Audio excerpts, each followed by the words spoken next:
Kada kažemo radar, najčešće mislimo na borbene sisteme koji otkrivaju avione i druge letelice u vazduhu.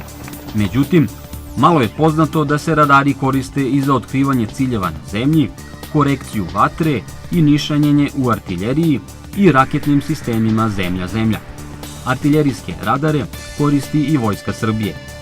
Jedan od njih je i Snar-10, radar sovjetske, odnosno ruske proizvodnje, uveden u naoružanje Jugoslovenske narodne armije sredinom 80.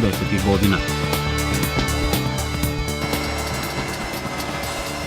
To je artiljerijski radar koji radi na principu Dopplerovog efekta, inače je radar impulsnog tipa, namenjen je za artiljerijske jedinice za korekturu vatre sopstvene artiljerije, za učešće za praćenje i otkrivanje pokretnih i nepokretnih ciljeva na kopnu i vodi, kao i za određivanje pravouglih i polarnih koordinata već otkrivenih ciljeva.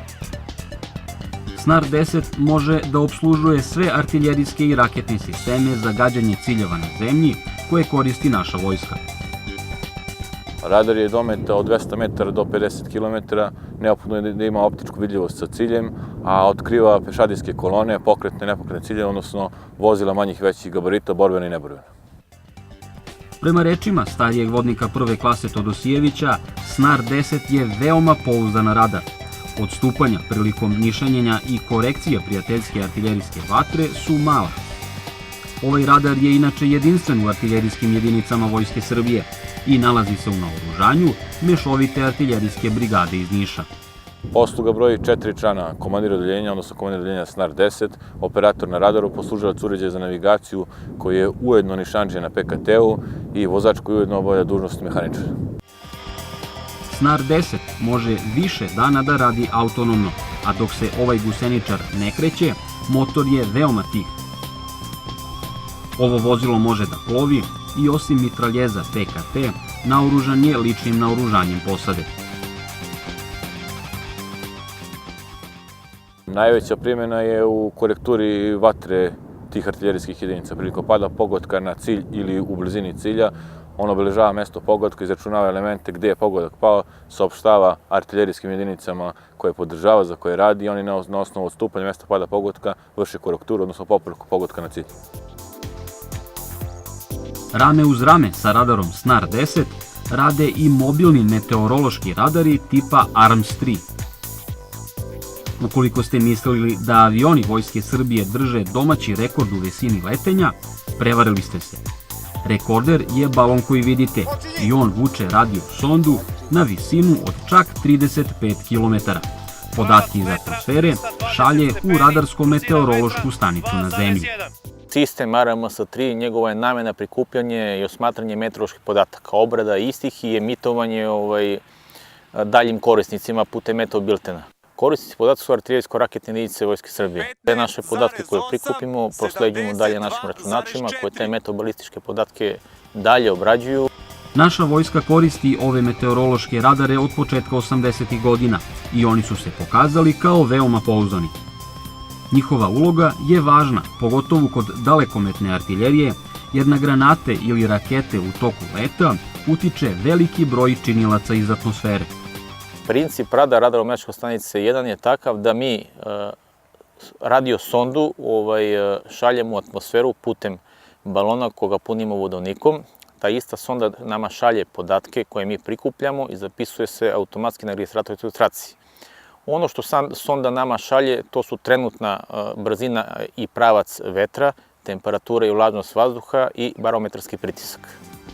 Radio sonda koju nosi balon može da šalje podatke u fazu na svakih 100 metara ili 30 sekundi leta, a maksimalnu visinu od 35 km dostiže za oko 3 sata. Sonda može da šalje podatke u fazu sa daljine od čak 150 km, dok je, na primjer, najveći domet artiljerije Vojske Srbije 50 km. Zbog te činjenice, posada sistema ARMS-3 može da se stacionira i na desetine kilometara od linije fronta. Posadu čine 4 člana, komandir odeljenja, komandir radarske stanice, ujedno radarski tehničar i 2 poslužioca radarsko-meteoroloških instrumenta. Pored radiosondažnog osmatranja, vršimo i prizemna meteorološka osmatranja i pilot-balonsko osmatranje. Sve moderne vojske u Evropi i svetu imaju u svom naoružanju artiljerijske radare. Vojska Srbije ne zaostaje mnogo za modernim armijama kada su u pitanju artiljerijski radari, jer su oni slične starosti kao i artiljerijski i raketni sistemi, a ljudi koji ih koriste su dobro obučeni. U svetu se danas artiljerijski radari modernizuju, pre svega ugradnjom savremenih računara, sistema za navigaciju i optičko-elektronskih sprava.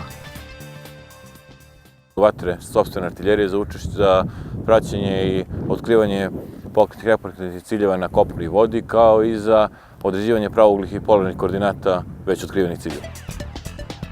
Snar 10 može da opslužuje sve artiljerijske i raketne sisteme za gađanje ciljeva na zemlji koje koristi naša vojska.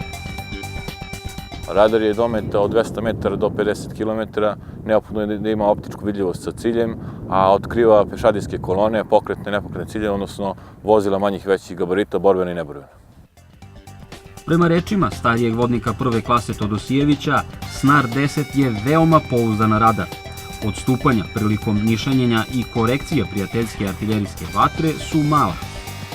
Ovaj radar je inače jedinstven u artiljerijskim jedinicama Vojske Srbije i nalazi se u naoružanju mešovite artiljerijske brigade iz Niša. Posluga broji 4 člana, komandir odeljenja, odnosno komandir odeljenja Snar 10, operator na radaru, poslužilac uređaja za navigaciju koji je ujedno nišandžija na PKT-u i vozač koji ujedno obavlja dužnost mehaničara. Snar 10 može više dana da radi autonomno, a dok se ovaj guseničar ne kreće, motor je veoma tih. Ovo vozilo može da plovi i osim mitraljeza PKT, naoružan je ličnim naoružanjem posade. Najveća primjena je u korekturi vatre tih artiljerijskih jedinica. Prilikom pada pogotka na cilj ili u blizini cilja, on obeležava mesto pogotka, izračunava elemente gde je pogodak pao, saopštava artiljerijskim jedinicama koje podržava, za koje radi i oni na osnovu odstupanja mesta pada pogotka vrše korekturu, odnosno popravku pogotka na cilj. Rame uz rame sa radarom Snar 10 rade i mobilni meteorološki radari tipa ARMS-3. Ukoliko ste mislili da avioni Vojske Srbije drže domaći rekord u visini letenja, prevarili ste se. Rekorder je balon koji vidite i on vuče radio sondu na visinu od čak 35 km. Podatke iz atmosfere šalje u radarsko-meteorološku stanicu na zemlji.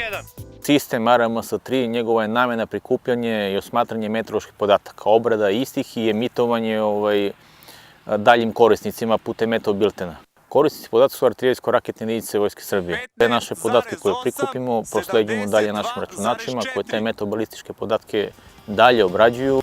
Naša vojska koristi ove meteorološke radare od početka 80. godina i oni su se pokazali kao veoma pouzdani. Njihova uloga je važna, pogotovo kod dalekometne artiljerije, jer na granate ili rakete u toku leta utiče veliki broj činilaca iz atmosfere. Princip rada radarometričke stanice 1 je takav da mi radio sondu šaljemo u atmosferu putem balona koga punimo vodovnikom. Ta ista sonda nama šalje podatke koje mi prikupljamo i zapisuje se automatski na registratoru ilustraciji. Ono što sonda nama šalje, to su trenutna brzina i pravac vetra, temperatura i vlažnost vazduha i barometarski pritisak. Radio sonda koju nosi balon može da šalje podatke u fazu na svakih 100 metara ili 30 sekundi leta, a maksimalnu visinu od 35 km dostiže za oko 3 sata. Sonda može da šalje podatke u fazu sa daljine od čak 150 km, dok je, na primjer, najveći domet artiljerije Vojske Srbije.